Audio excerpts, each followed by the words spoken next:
Sa dinami-dami ng mga pangalang nakaladlad sa kontrobersyang ito, ang ilan pa ay tila maingat na iniiwasan ng ating chairman at hindi man lamang nabanggit ng direkta kahit paulit-ulit nang iniuugnay ng mga naglutangang testigo at ilang beses nang naidawit ang mga sinumpaang salaysay, sa mga sinumpaang salaysay. Talaga namang pilit na isinasama ako sa kanyang naratibo. Masyadong halata naman ito, Ginoong Pangulo. Ako na ngayon ang pinagtutuunan niya ng pansin. Dahil ba sa ako lamang ang nagsasabi sa kanya na gawin niya dapat ang trabaho niya, Mr. President? Kung talagang hangarin ng chairman ay katotohanan na transparency, bakit tila naging targeted ang kanyang patama sa pumupuna sa kanya? Bakit hindi siya manindigan o bakit hindi niya matindigan na mismong ombudsman na nga ang nagsabi ng kanilang kakasuhan, si Speaker Martin Romualdez? Para ba sa kanya ay walang talagang kinalaman o sadyang pikit ang kanyang mga mata sa isinisigaw ng lohika? Sadya ata talagang nagbago na ang ating kasamahan. Dapat na ipaghabla. Tingnan po ninyo, Ginoong Pangulo, doon sa kategoryang public officials categorized under recommendations for preliminary investigation, ang dami pong legislators doon. Pinangungunahan na po ni Saldico at marami pa pong iba. Sa mga intermediaries po, Mr. President, binanggit niya si Undersecretary Traigib Olaybar. Binanggit niya yung Maynard Ngu. Hindi ko po alam kung sino yung Carlin Villayap, J.Y. De La Rosa, Mrs. Patron, Lawrence Cruz, John Paul Estrada, Mark Tiksay, alias Peng. Pero wala po yung Yusek Adrian Bersamin na siya mismong naghayag sa plenaryo nung nagkakaroon po ng plenary debates na po sa ating budget.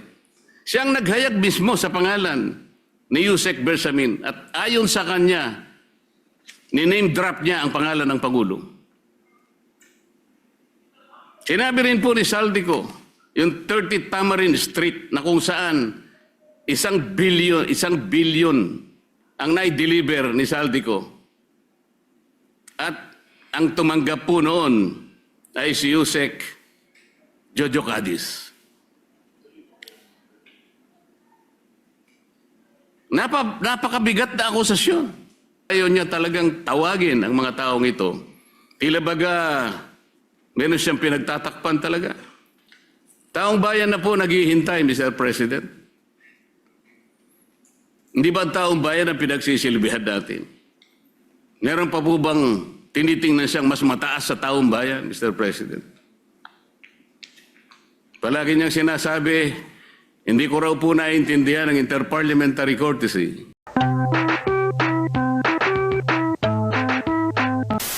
Kahapon po ay narinig na rin natin sa wakas ang pinakahihintay nating ulat ukol sa mga ginawang pagdinig ng Blue Ribbon Committee patungkol sa flood control anomalies. Ngunit, Ginoong Pangulo, ang isa pong mabigat na tanong ngayon ay hindi lamang kung anong laman nito, kung hindi paano ito iniharap sa sambayanan. 9 months from the initial hearing, 5 months from the time we released the so-called minority report, and 2 months from the time I delivered my privileged speech regarding the delays in this flood control investigation, better late than never, ika nga. Subalit, nakakapagtaka naman ata na matapos ang lahat ng panahong iyon, ano po ba ang inihain sa Senado? Hindi isang formal na committee report, Ginoong Pangulo. Hindi isang rekomendasyong may bigat at otoridad ng komite.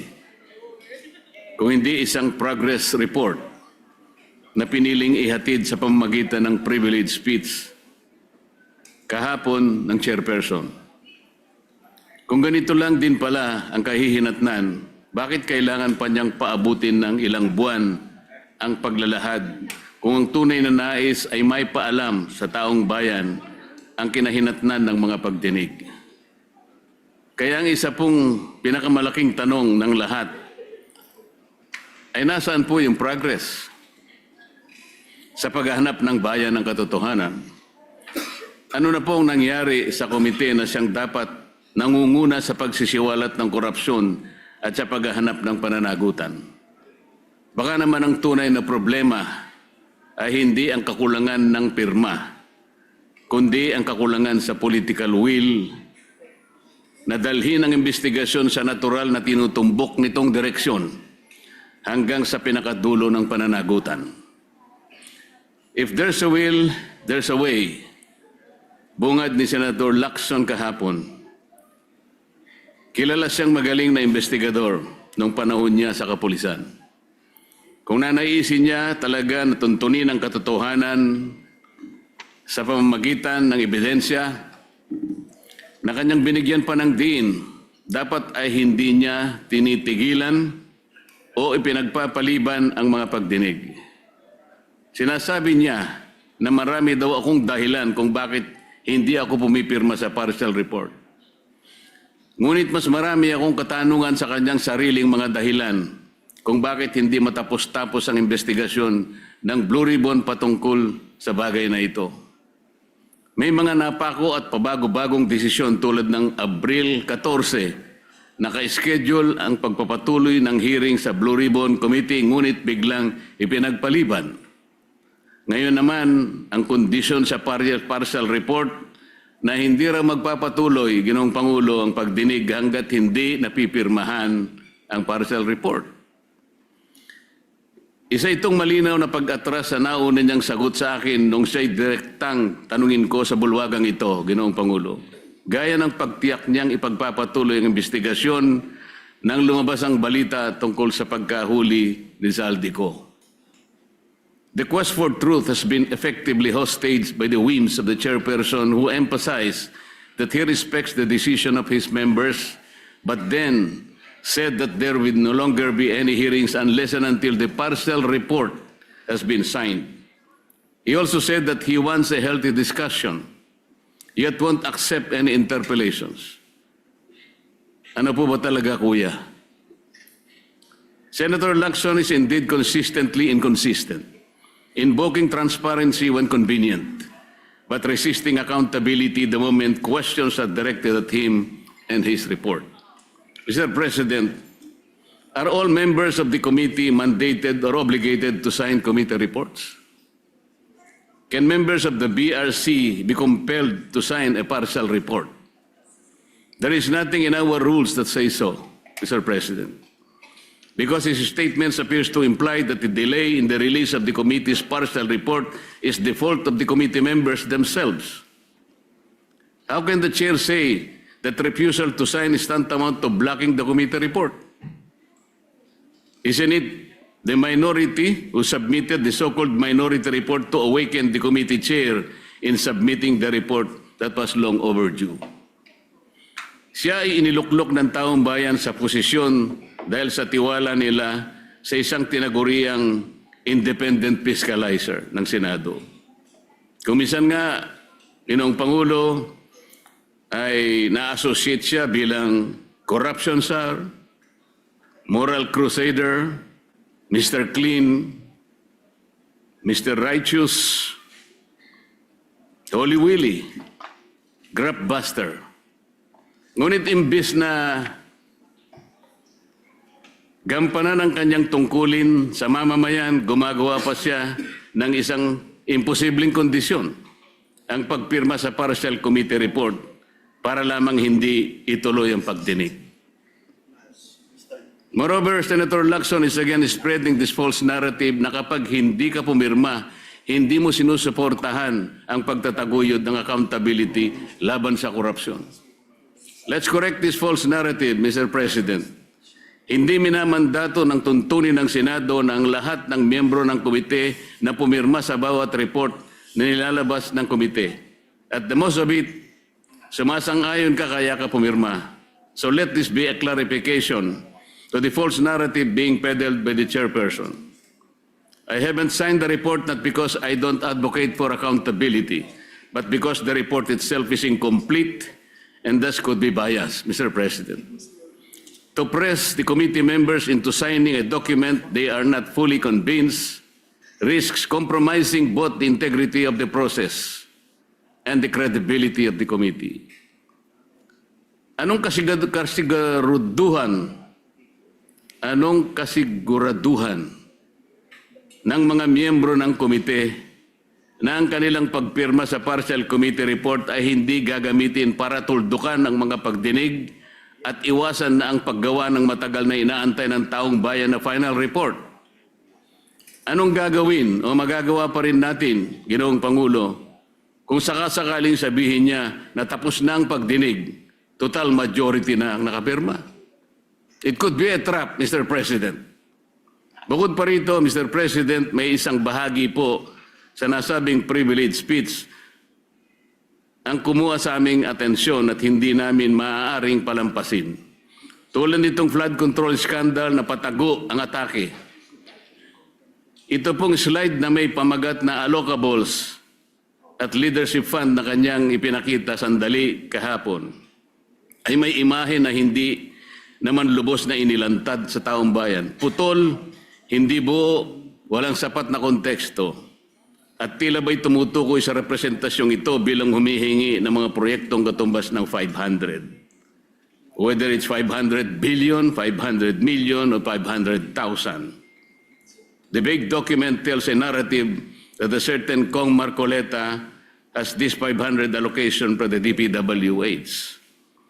At kapansin-pansin po, Mr. President, na tila hindi nakuha ng naturang slide ang inaasahang atensyon mula sa media matapos ang kanyang privilege speech. Marahil dahil maging ang mga mamahayag ay nakita ang kahinaan nito. Kaya't nakapagtataka na nitong umaga, kaninang umaga lang, Ginoong Pangulo, ay agad siyang nagkaroon ng dalawang panayam sa media upang muling bigyang diin at itulak ang parehong naratibo laban sa akin. Para bang hindi naging sapat ang privilege speech sa session hall at kailangan pang palawigin ito sa media upang masigurong kakalat ang malisyosong pagpapahiwatig kahit kulang sa linaw at sustansya. Meron pa siyang ikinuwento na noong ako ay kongresista pa at parte ng Commission on Appointments bilang chairperson ng Committee on Public Works and Highways, ako rin nang hingi ng halagang 1.5 billion na mga proyekto kapalit ng pag-confirm sa appointment ni Secretary Bonoan. Ngunit 500 million lamang daw umano ang naibigay. At sinabi pa raw sa kanya ng ibang kongresista na nabukulan sila at walang nakarating sa kanila ng mga proyekto. Nang siya'y tanungin kung may dokumento ba na susuporta rito, hindi niya sinagot ng direkta at bagos ay sinabi na lamang na kailangang suriin kung mayroong mga substandard at ghost projects sa mga pinagbigyan mula sa aking mga inendorso. Kung ang pag-endorso ng mga proyekto sa DPWH ay basihan ni Senator Lacson ng pagpapaimbestiga sa akin, hindi ba't halos dapat ng mga senador ay imbestigahan na rin? Ayon mismo kay Senator Lacson noong nakaraang taon, Setyembre yata yun, Ginoong Pangulo, halos lahat daw ng mga senador noong 19th Congress ay nag-insert ng allocation projects ng 2025 national budget na nagkakahalaga ng kumulang 100 bilyong piso bawat individual. Ngunit ang ating tagapangulo, kayo po, Ginoong Pangulo, pamismo ang dumipensa sa mga senador at sinabing, I would like to make it clear that whatever budgetary amendments the senators propose, the money for these projects do not in any way go through the Senate or the senator, as some of our kababayans think. It goes directly to the implementing agencies under the executive department. Sa dinami-dami ng mga pangalang nakaladlad sa kontrobersyang ito, ang ilan pa ay tila maingat na iniiwasan ng ating chairman at hindi man lamang nabanggit ng direkta kahit paulit-ulit nang iniuugnay ng mga naglutangang testigo at ilang beses nang naidawit ang mga sinumpaang salaysay, sa mga sinumpaang salaysay. Talaga namang pilit na isinasama ako sa kanyang naratibo. Masyadong halata naman ito, Ginoong Pangulo. Ako na ngayon ang pinagtutuunan niya ng pansin. Dahil ba sa ako lamang ang nagsasabi sa kanya na gawin niya dapat ang trabaho niya, Mr. President? Kung talagang hangarin ng chairman ay katotohanan na transparency, bakit tila naging targeted ang kanyang patama sa pumupuna sa kanya? Bakit hindi siya manindigan o bakit hindi niya matindigan na mismong ombudsman na nga ang nagsabi ng kanilang kakasuhan, si Speaker Martin Romualdez? Para ba sa kanya ay walang talagang kinalaman o sadyang pikit ang kanyang mga mata sa isinisigaw ng lohika? Sadya ata talagang nagbago na ang ating kasamahan. Nasaan na ang tapang ng dating Chief PNP na habulin ang mga nagkasala sa bayan? Kung itong issue nga na patungkol sa paglimas ng ating national budget ay kanyang iniiwasan at ipinagpapaliban ng matagal, ngayon gusto niyang puntahan ng umunoy breakdown ng mga proyekto para malaman kung may mga ghost projects sa mga ito. Paraan lamang niya ito upang maipilit ang kanyang naratibo laban sa akin, Ginoong Pangulo. Hindi na po ito paghahanap ng katotohanan. Ito ay pagpapalutang ng duda sa pamamagitan ng isang palabas. Hindi na rin po bago sa akin itong ganitong pailalim na pag-atake, Ginoong Pangulo. Nakita na natin ito nang siya ay sadyang nagpakalat ng isang splice o pinagtagpi-tagping video ng aking mga pahayag upang baluktutin ang tunay kong sinabi at linlangin ang publiko tungkol sa aking posisyon. Noon pa man malinaw nang may pagtatangkang sirain hindi lamang aking pangalan kung hindi pati ang aking kredibilidad bilang lingkod bayan. At ngayon, tila inuulit na naman ang parehong taktika mula sa isang manipulated video noon hanggang sa mga pahapyaw na slide na naglalaman ng hindi kompletong dokumentong ipinakita niya kahapon. Pareho ang pamamaraan. Magtatanim ng duda, magpapakalat ng kasinungalingan, at lilikha ng maling impresyon laban sa akin sa halip na harapin ang tunay na issue. Nakakalungkot pa na manggagaling ang mga gawang ito sa isa sa atin sa kapulungan ito. Hindi lamang nakalulungkot kundi nakagigimbal. Isipin sapagkat sila po ay binoto ng ating mga mamayan para gumawa ng mabuti para sa ating bayan. At mas lalong nakadidismaya pa, Ginoong Pangulo, na sa halip na gamitin ang kapangyarihan ng Senado upang papanagutin ang makasalanan at hanapin ang buong katotohanan, ginagamit ito ng ilan bilang kasangkapan sa pagtitibag laban sa mga hindi kayang patahimikin at pigilan. Ginoong Pangulo, bakit ako pipirma sa isang partial report kagaya ng aking pinahayag kahapon? Ang partial report ay unfinished report. Wala pong sinasabi na ang ating mga tuntunin ay kinakailangang magpahayag ka o mag-report ka ng isang partial report. Bakit po kinakailangang partial report and hindi pa final report? At paano po tayo magkakaroon ng final report, Mr. President, kung hindi po niya itutuloy ang mga dapat na ginawa niyang pagdinig? Napakarami po ang dapat na ipatawag, gaya po ng aking ipinag-privilege speech ng mga nakaraan, Mr. President. Ngunit ayaw niya talagang tawagin ang mga taong ito. Tila baga, meron siyang pinagtatakpan talaga. Taong bayan na po naghihintay, Mr. President. Hindi ba ang taong bayan ang pinagsisilbihan natin? Meron pa po bang tinitingnan siyang mas mataas sa taong bayan, Mr. President? Palagi niyang sinasabi, hindi ko raw po naiintindihan ang interparliamentary courtesy. Mabigat na paratang, Mr. President. Sinabi ko nga po kahapon ang interparliamentary courtesy ay kinapapalooban ng dalawang kapulungan, ang Kongreso at saka ang Senado. Paggagalangan sa bawat chamber.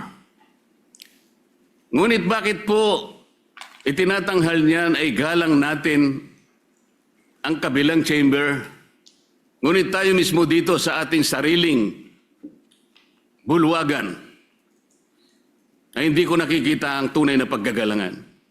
Alin bang mas importante, Ginoong Pangulo? Kailangan ba nating munang igalang ang ating kapitbahay? Pero hindi natin igagalang mismo ang miyembro ng sarili nating pamilya. Dito susukatin kung sino po ang merong dalawang standards. Nasabi ko po kahapon,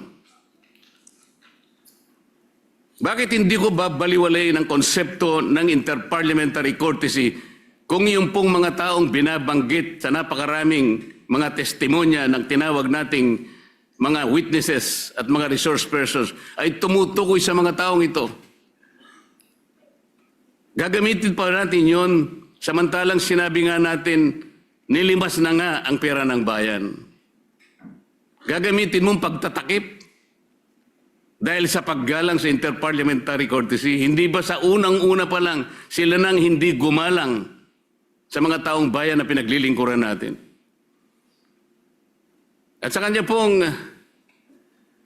interview kaninang umaga, nabanggit niya, ako po'y wala na raw sa hulog. Hindi ko raw po maintindihan na tumayo siya dito at sinabi niya na ayaw muna niyang sumagot. He cannot yield to the floor until and unless the partial report has been signed by the majority. Madali pong intindihin yun, Ginoong Pangulo. Ayaw niya talagang ituloy ang pagdinig sapagkat gagawin niyang kondisyon na kinakailangan muna na mapirmahan ang partial report. Saan ka naman nakakita ng ganong klaseng pangangatwiran? Ang sabi ko po, ngayon ko lang nakita ang very highly unusual na patakaran para sa kanya. Sabi ko nga po, kung sinabi niya mismo, ayaw ko magpa-interpolate kahit kanino, lalong-lalo na kay Senator Marcoleta. Diretsahan, Mr. President, tatanggapin ko yun. Ayaw niya bakit ko siya pipilitin? Ngunit kung gagawin niyang dahilan, kaya ayaw niya magpa-interpolate, sapagkat gagawin niyang kondisyon na kailangan mapirmahan muna ang partial report, ino-hostage niya ang taong bayan, Mr. Speaker. Yun po ang hindi ko kayang tanggapin. Ano ito, takutan? Kaya niya ginawa yun? Kaipala, Mr. President, kaya pala siya nag-privilege speech. Hindi dahil sa meron siyang gustong sabihin, para ipakita niya yung kapirasong sulat na yun. May nakalagay, Kong Marcoleta, 500. Yun po yung gusto niyang palabasin. Ganito na po tayo ngayon, Ginoong Pangulo. Bakit ko pipirmahan yung partial report? Isa po sa hindi ko matanggap-tanggap do sa partial report ay yung isa sa kanyang mga rekomendasyon tungkol sa sino ang mga taong dapat na ipaghabla. Tingnan po ninyo, Ginoong Pangulo, doon sa kategoryang public officials categorized under recommendations for preliminary investigation, ang dami pong legislators doon. Pinangungunahan na po ni Saldico at marami pa pong iba. Sa mga intermediaries po, Mr. President, binanggit niya si Undersecretary Traigib Olaybar. Binanggit niya yung Maynard Ngu. Hindi ko po alam kung sino yung Carlin Villayap, J.Y. De La Rosa, Mrs. Patron, Lawrence Cruz, John Paul Estrada, Mark Tiksay, alias Peng. Pero wala po yung Yusek Adrian Bersamin na siya mismong naghayag sa plenaryo nung nagkakaroon po ng plenary debates na po sa ating budget. Siyang naghayag mismo sa pangalan ni Yusek Bersamin at ayon sa kanya, ni-name drop niya ang pangalan ng Pangulo.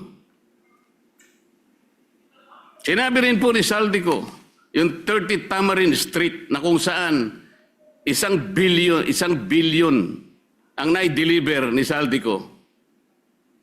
At ang tumanggap po noon ay si Yusek Jojo Cadiz.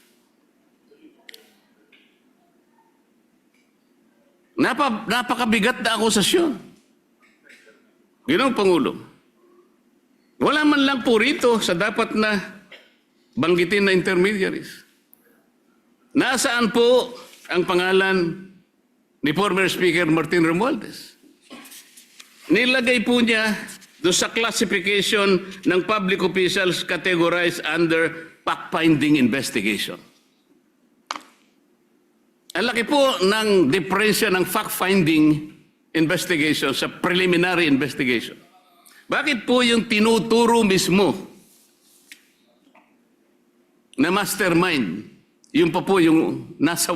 Wala po sa preliminary investigation. Nasa fact-finding lang. Tingnan po ninyo yung mga lumabas sa mga dyaryo, sa mga periodiko, Ginoong Pangulo. Billionaire News Channel dated May 5, 2026. Ombudsman, Romualdez umanong tinuturing mastermind sa controversial na flood control scandal. Politico.com dated May 5, 2026. With 56 billion in supposed kickbacks, Ombudsman tags Martin Romualdez as mastermind of flood control scam. Abante dated May 5, 2026. Ombudsman, Romualdez Co. mastermind ng 56 billion flood control kickbacks. Abogado.com PH dated May 5, 2026. Ombudsman panel tags Romualdez and Co. as masterminds. Dito pa lang po sablay na yung report Nandun lang siya sa fact-finding, samantalang ang ombudsman, tinag na po siya, isa sa mastermind. Saan po ba punta ang report? Ginoong Pangulo. Ginoong Pangulo, ang Senado ay hindi dapat maging entablado para sa mga intrigero na alam naman natin kung ano ang totoong motibo. Maraming salamat po, Ginoong Pangulo.